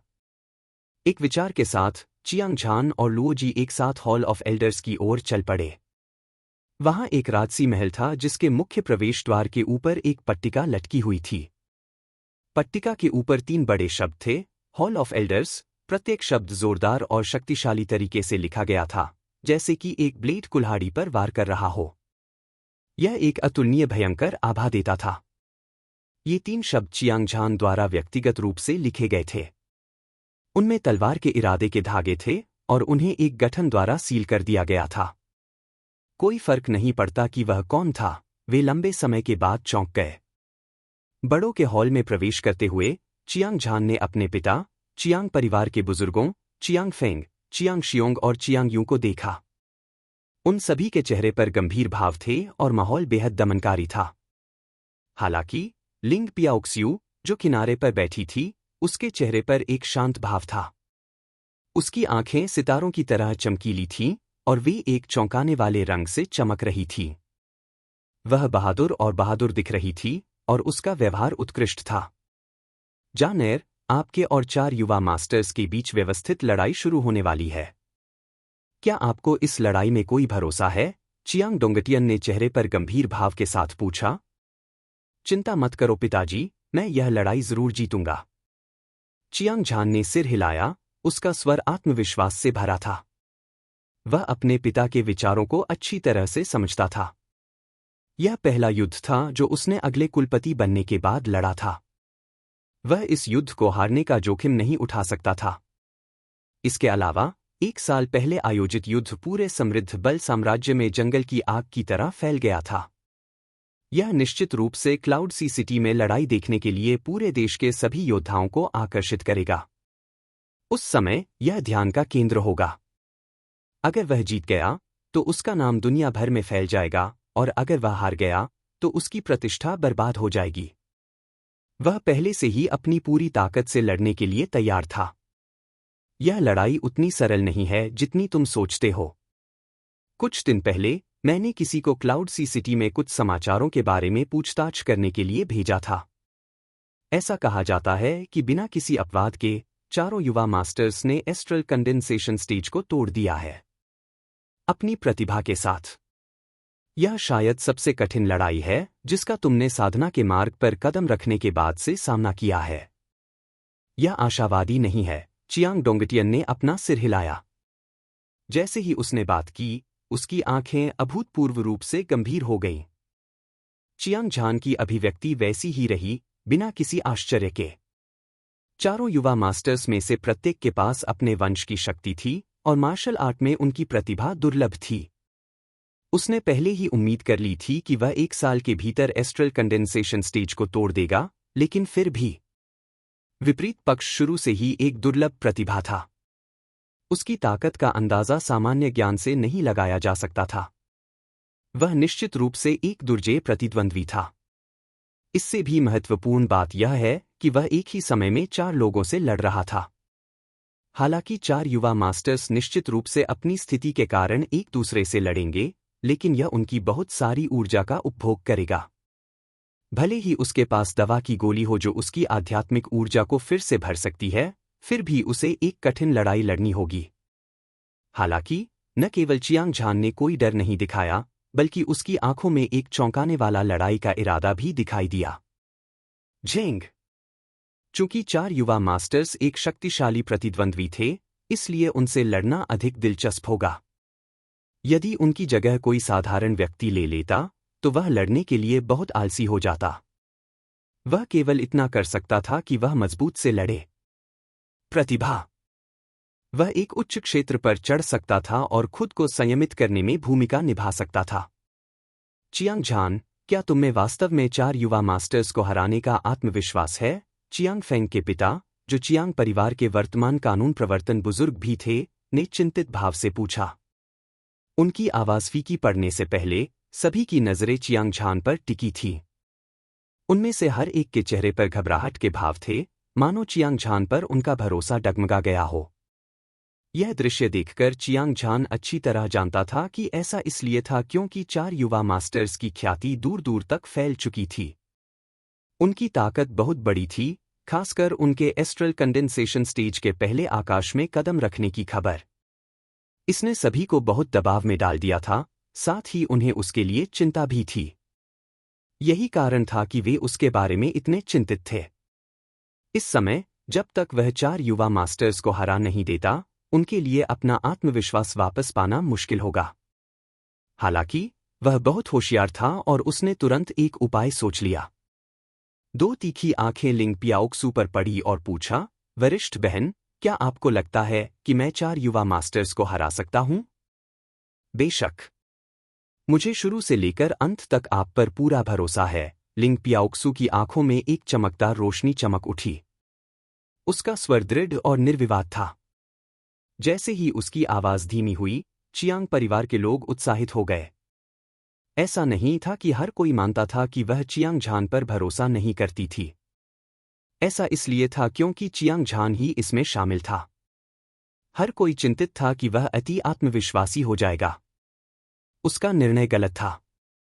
इसके विपरीत, जब उसने यह कहा तो लिंग पियाओक्सू को ऐसी कोई चिंता नहीं थी। यह चियांग झान का चतुर हिस्सा था।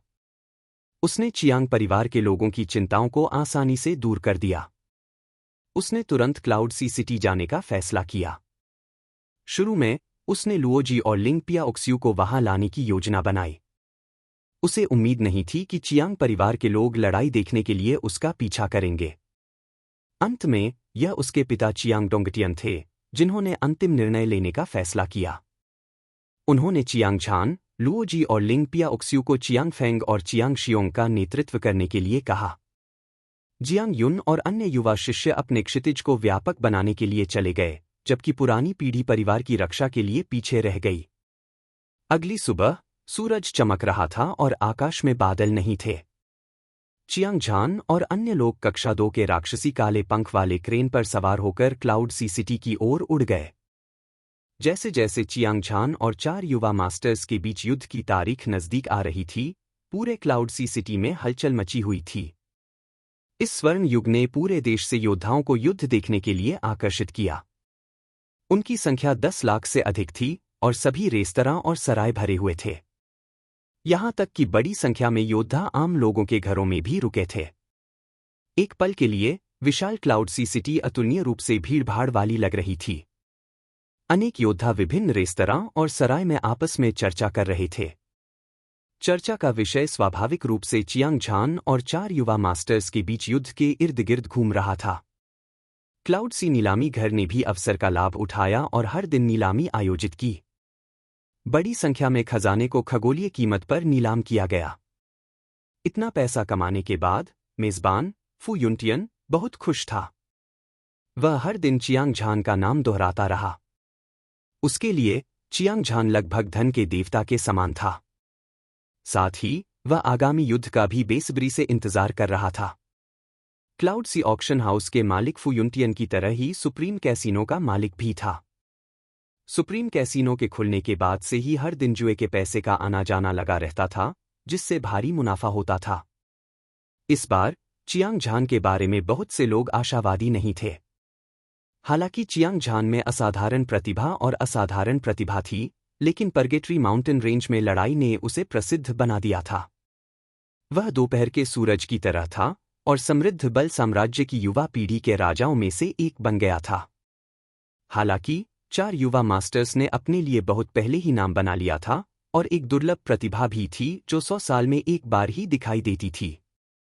उन्होंने दुनिया पर अपना दबदबा बनाया और वे अजेय थे, खासकर तब जब वे हाल ही में क्लाउड सी सिटी में उभरे थे।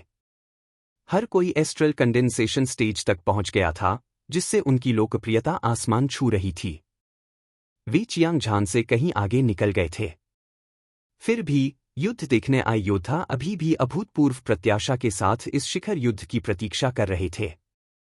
उसी समय क्लाउड सी सिटी के बाहर विशाल मैदान पर पिछले कुछ दिनों में एक विशाल अखाड़ा बनाया गया था। यह एक प्राचीन दिव्य पर्वत की तरह था जो स्वर्ग और पृथ्वी के बीच खड़ा था, राजसी और राजसी। अखाड़े के सामने की तरफ ड्रैगन और फीनिक्स हवा में उड़ रहे थे। लिपि में 4 शब्द लिखे थे, पीक फाइटिंग प्लेटफॉर्म। प्रत्येक शब्द का एक शानदार बैंगनी सुनहरा रंग था और हल्के से एक दबंग आभा प्रकट करता था जो आकाश को धुंधला कर देता था और पृथ्वी को ढक लेता था, जिससे हर कोई चौंक जाता था। आसपास के 10,000 से ज्यादा सैनिकों ने भारी कवच पहने हुए थे और अपने हाथों में कृपाण और भाले पकड़े हुए थे, और वे एक चमकदार और धधकती हुई रोशनी बिखेर रहे थे। क्लाउड सी गार्ड क्लाउड सी सिटी की सबसे कुलीन सेना थी और हर सैनिक एक पल्स ओपनिंग स्टेज योद्धा था। उन्होंने सैकड़ों लड़ाइयों का अनुभव किया था और वे बेहद शक्तिशाली थे। उनमें से प्रत्येक ने एक मजबूत हत्या का इरादा प्रकट किया और वे 9वें स्वर्ग में घुसने वाले थे। कुछ कप्तानों की आंखें तेज थीं जो ब्लेड और तलवारों की तरह दिखती थीं। उनके शरीर में एपर्चर ब्रेकिंग एक्सपर्ट की आभा थी और उन्हें कम करके नहीं आंका जाना चाहिए था। सबसे शक्तिशाली लोग कमांडर थे। बिना किसी अपवाद के वे सभी एस्ट्रल कंडेंसेशन स्टेज एक्सपर्ट थे। भले ही वे भीड़ की गहराई में खड़े थे, फिर भी वे उत्कृष्ट थे। क्लाउड सी गार्ड्स का कर्तव्य क्लाउड सी सिटी की सुरक्षा की रक्षा करना था। वे पीक फाइटिंग प्लेटफॉर्म के आसपास दिखाई दिए क्योंकि चियांग झान और 4 यंग मास्टर्स की लड़ाई का दिन करीब आ रहा था। समृद्ध बल साम्राज्य के लाखों योद्धा क्लाउड सी सिटी में एकत्र हुए थे, जिससे शहर को जबरदस्त लाभ हुआ। सभी व्यवसाय के मालिक संपन्न थे और उनकी किस्मत चमक रही थी। यहाँ तक कि आम लोगों ने भी अपने घरों में रहने वाले योद्धाओं की वजह से अकल्पनीय धन प्राप्त किया था। हालांकि हर चीज के अपने फायदे और नुकसान थे। जब बड़ी संख्या में मार्शल कलाकार एक साथ इकट्ठे होते थे तो अनिवार्य रूप से संघर्ष होता था। सड़कों पर भयंकर लड़ाई देखना आम बात थी, जिससे पूरा शहर अंदर से उथल-पुथल हो जाता था और माहौल तनावपूर्ण हो जाता था। जैसा कि कहा जाता है, जब शहर के दरवाजे में आग लगती थी तो यह मछली के तालाब में तबाही लाती थी। खूनी लड़ाइयों के तहत अनगिनत साधारण घर नष्ट हो गए और अनगिनत नागरिकों ने अपने घर खो दिए। ऐसी परिस्थितियों में क्लाउड सी सिटी के नगर स्वामी ने तुरंत शहर के बाहर पीक फाइटिंग प्लेटफॉर्म बनाने का फैसला किया, ताकि निर्दोष नागरिकों को अनावश्यक हताहतों से बचाया जा सके। उन्होंने व्यवस्था बनाए रखने के लिए हजारों क्लाउड सी गार्ड भी भेजे। आमतौर पर लोग पीक फाइटिंग प्लेटफॉर्म देखने आते थे, लेकिन क्योंकि अभी दिन नहीं हुआ था, इसलिए क्लाउड सी गार्ड्स को कड़ी सुरक्षा दी गई थी और वे पास नहीं आ सकते थे। गड़गड़ाहट। इस दिन आसमान चमक रहा था। क्लाउड सी सिटी के शहर के गेट को सैनिकों के एक समूह ने धक्का देकर खोला। तुरंत बड़ी संख्या में योद्धा बाढ़ की तरह शहर के गेट से बाहर निकले और पीक फाइटिंग प्लेटफॉर्म की ओर इकट्ठा हुए। लाखों योद्धा उत्साहित थे और उनका खून खौल रहा था।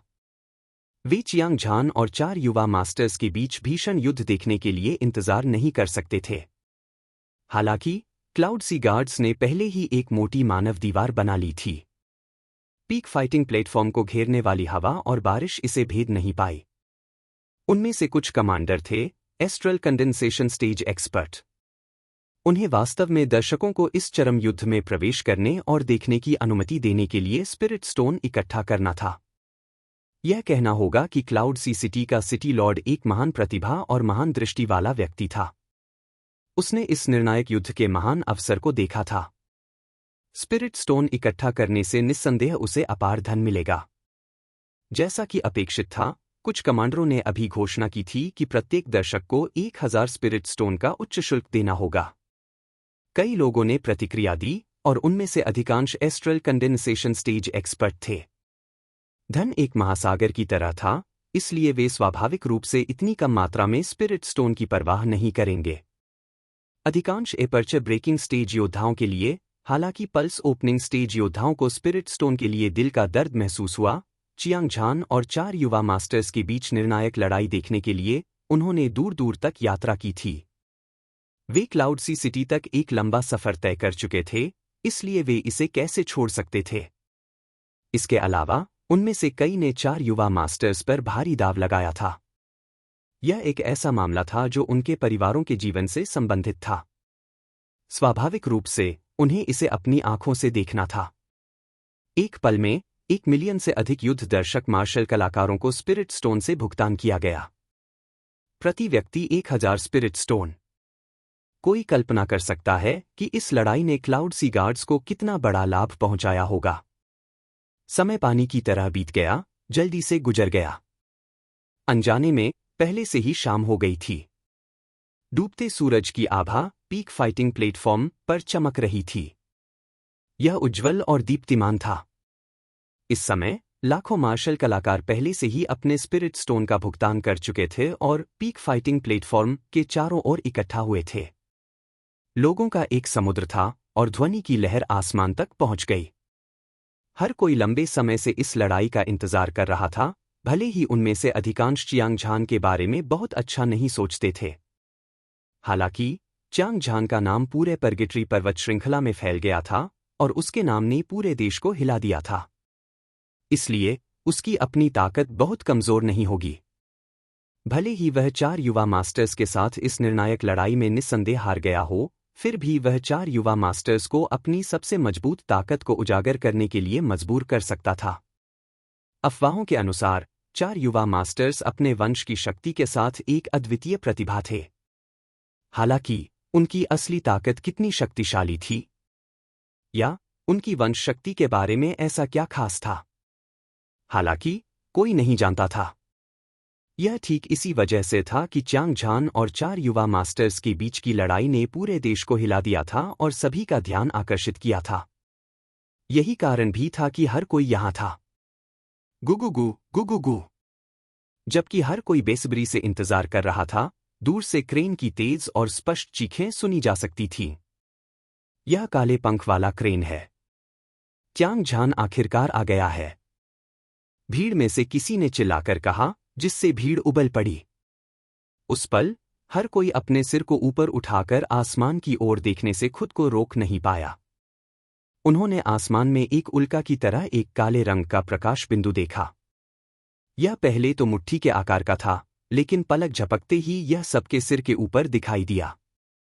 यह वास्तव में एक रैंक 2 राक्षसी जानवर काला पंख वाला सारस था। यह आसमान में चक्कर लगाते हुए एक तूफान लेकर आया था। काले पंख वाले सारस की पीठ पर युवा पुरुषों और महिलाओं का एक समूह खड़ा था। सबसे आगे वाला लंबा और सीधा शरीर वाला था। उसकी पीठ भाले की तरह थी और उसके काले बाल उसके कंधों पर बिखरे हुए थे। उसका चेहरा नाजुक और सुंदर था, तीखी भौहें और चमकदार आंखें थीं और 2 आंखें धधकते सूरज की तरह थीं। वह आसमान से नीचे एक चमकदार और धधकती रोशनी के साथ देख रहा था। ऐसा लग रहा था जैसे कि स्वर्गीय देवता पहाड़ों और नदियों का निरीक्षण कर रहे थे, लोगों को यह एहसास दिला रहे थे कि वह पहाड़ों और नदियों को निगल रहे हैं। उसने दुनिया को नीचे देखा और ऐसा महसूस किया कि वह अछूता है। कहने की जरूरत नहीं है, वह स्वाभाविक रूप से चियांग झान था। उसके पीछे लिंग पियाओक्सु, लुओजी, चियांग फेंग, चियांग शियोंग और चियांग युन और चियांग परिवार के अन्य युवा शिष्य थे। क्या हो रहा है? चियांग झान ने अपनी आंखें सिकोड़ ली और एक हैरान अभिव्यक्ति प्रकट की। उसने विशाल और असीम मैदान पर एक लंबा और राजसी अखाड़ा देखा। यह एक पहाड़ जितना ऊंचा था। यह राजसी था और अनगिनत मार्शल कलाकारों ने इसे घेर लिया, आकाश को धुंधला कर दिया और पृथ्वी को ढक दिया। दर्जनों मील तक फैले मैदान शक्तिशाली आभा से भरे हुए थे, जो समुद्र में उठने वाली तूफानी लहरों की तरह थे। यह आसमान में उछलता और उछलता रहा, जिससे आसपास के अंतरिक्ष में हवा और बादलों का रंग बदल गया। तारे हिलने लगे और अंतरिक्ष के बड़े हिस्से हिंसक रूप से कांपने लगे, मानो यह किसी भी क्षण ढहने वाला हो। एक भव्य दृश्य, एक बिल्कुल भव्य दृश्य। हालांकि चियांग झान ने दुनिया में बहुत कुछ देखा था, लेकिन उसने ऐसा चौंकाने वाला दृश्य पहले कभी नहीं देखा था। यह उस जीवन मृत्यु के चरण से कई गुना बड़ा था जो उसने पहले लिंग फेंग के साथ लड़ा था। यह बस अविश्वसनीय था। उसे यकीन भी नहीं हो रहा था कि ऐसा धरती हिला देने वाला दृश्य हो रहा था। क्या यह उसके और 4 युवा गुरुओं के बीच लड़ाई की वजह से था? आखिरकार जब वे लड़ने के लिए सहमत हुए, तो उन्होंने पहले ही क्लाउड सी नीलामी घर के बाहर लड़ने का फैसला किया था। वर्तमान स्थिति ने उसे भ्रमित कर दिया। लिंग पियाओक्स्यू, लुओजी, चियांग फेंग, चियांग शियोंग और चियांग यूं और चियांग परिवार के अन्य युवा शिष्य और भी हैरान थे। वे अवाक थे, हालांकि वे जानते थे कि चियांग झान और 4 युवा गुरुओं के बीच की लड़ाई बहुत बड़ी हलचल पैदा करेगी। उन्होंने कभी नहीं सोचा था कि यह इतना बड़ा होगा। सभी नायकों को इकट्ठा करने का क्या मतलब था?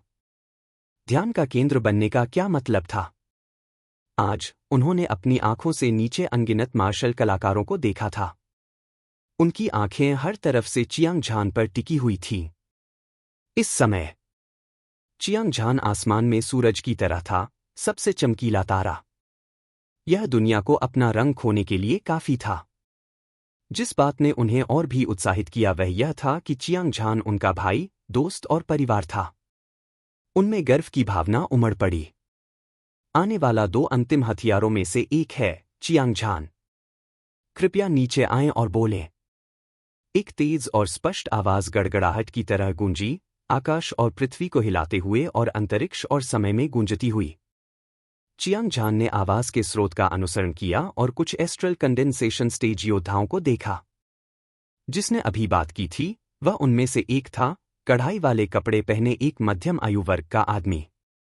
वह बहुत लंबा था, लगभग 9 फीट दूर, और उसका चेहरा दृढ़ था। उसके पास तीखी भौहें और भयंकर आंखें थीं, और उसके पूरे शरीर में एक चौंकाने वाली आभा थी।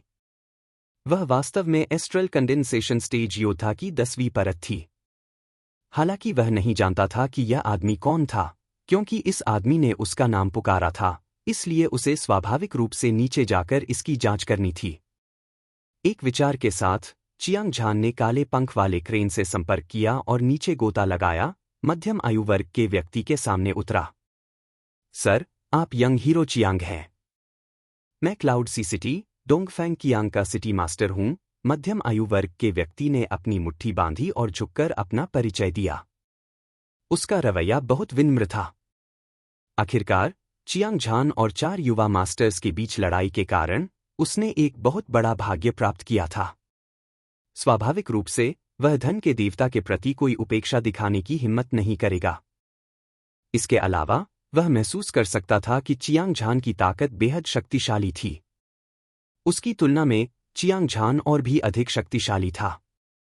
वह उसके प्रति कोई अनादर दिखाने का साहस नहीं कर सका। दिव्य रक्त महाद्वीप का नियम बलवानों का सम्मान करना था। यह नियम पिछले हजारों सालों में बना था। एक प्रतिष्ठित नगर स्वामी, जो 10वीं परत के सूक्ष्म संघनन चरण का विशेषज्ञ था, वास्तव में चियांग झान के प्रति बहुत सम्मानपूर्ण था। इसने तुरंत ही आसपास के इलाके में हलचल मचा दी। हजारों क्लाउड सी गार्ड और लाखों युद्ध देखने वाले मार्शल आर्टिस्ट सभी हैरान रह गए। Luo Ji, Chiang Feng, Chiang Xiong, Chiang Yu और चियांग परिवार के अन्य युवा शिष्य सभी बहुत गर्वित और उत्साहित थे। दूसरी ओर, लिंग पियाओक्स्यू बहुत शांत लग रही थी। उसकी राय में डोंगफेंग कियांग का चियांग झान के प्रति इतना विनम्र होना केवल अच्छे स्वाद के लिए ही कहा जा सकता है। नमस्कार, नगर स्वामी डोंगफेंग। चियांग झान ने हल्के से मुस्कुराया। उसका रवैया न तो दास्तापूर्ण था और न ही दबंग। उनमें न तो किसी जीनियस का अहंकार था, न ही किसी युवा का अहंकार। उनका व्यवहार उत्कृष्ट था और उनका व्यवहार असाधारण था, जिससे हर कोई प्रभावित हुआ। आप बहुत विनम्र हैं, युवा नायक चियांग। आपके और 4 युवा मास्टर्स के बीच निर्णायक युद्ध ने पूरे देश को हिलाकर रख दिया है। हर कोई युद्ध देख रहा था। हाल ही में युद्ध देखने आए योद्धाओं की संख्या में तेजी से वृद्धि हुई थी। यह पहले से ही 10 लाख लोगों तक पहुंच चुका है और शहर उन्हें बिल्कुल भी नहीं संभाल सकता। इसलिए मैंने लोगों को पीक फाइटिंग प्लेटफॉर्म बनाने का आदेश दिया। डोंगफांग कियांग द्वारा पूरी कहानी बताने के बाद चियांग झान के दिल में संदेह तुरंत गायब हो गया। उसने अपनी आंखों में आश्चर्य के भाव के साथ पीक फाइटिंग प्लेटफॉर्म को देखा। विशाल तलवार युवा मास्टर युएन फेंग, गोल्डन ब्लेड युवा मास्टर ये किंगचिंग, युवा मास्टर लोंगहू यू फेयांग, युवा मास्टर फ्लाइंग ड्रैगन जो तियानलोंग। चियांग झान चुनौती स्वीकार करने आया है। चियांग झान के मुंह से एक आवाज निकली जो बाघ की दहाड़ और ड्रैगन की दहाड़ जैसी लग रही थी। उसके बाद वह पीक फाइटिंग प्लेटफॉर्म की ओर बढ़ा।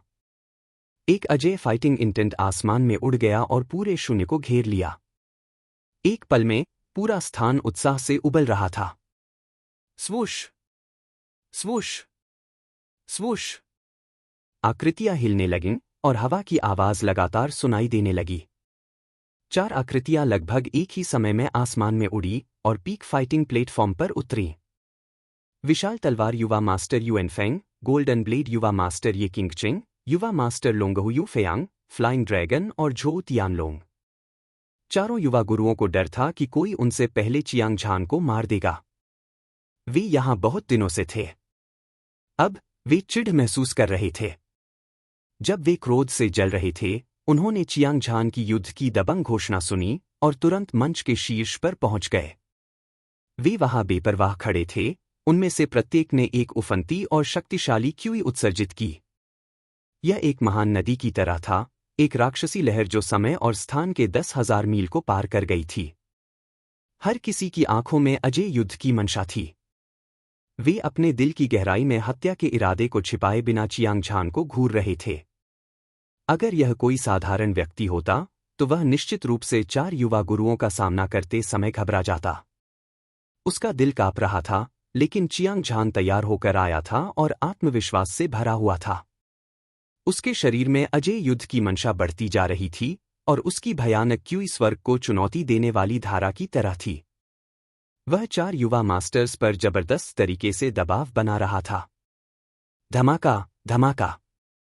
गगनभेदी विस्फोट के बीच चियांग झान ने अपना सिर ऊंचा रखा और अपनी छाती फुला ली। वह ड्रैगन और टाइगर की तरह पीक फाइटिंग प्लेटफॉर्म की ओर बढ़ा। वह जहां भी गया, जहां से भी गुजरा, दर्शक अपने आप उसके लिए रास्ता बना लेते। वह पीक फाइटिंग प्लेटफॉर्म के निचले हिस्से में पहुंचा। जमीन पर अपने पैरों के साथ वह आसमान में उड़ गया जैसे एक बाज आसमान में उड़ता है। उड़ता हुआ ड्रैगन आसमान में था। वह 4 युवा मास्टर्स के सामने उतरा। किसी भी क्षण एक महान युद्ध छिड़ने वाला था।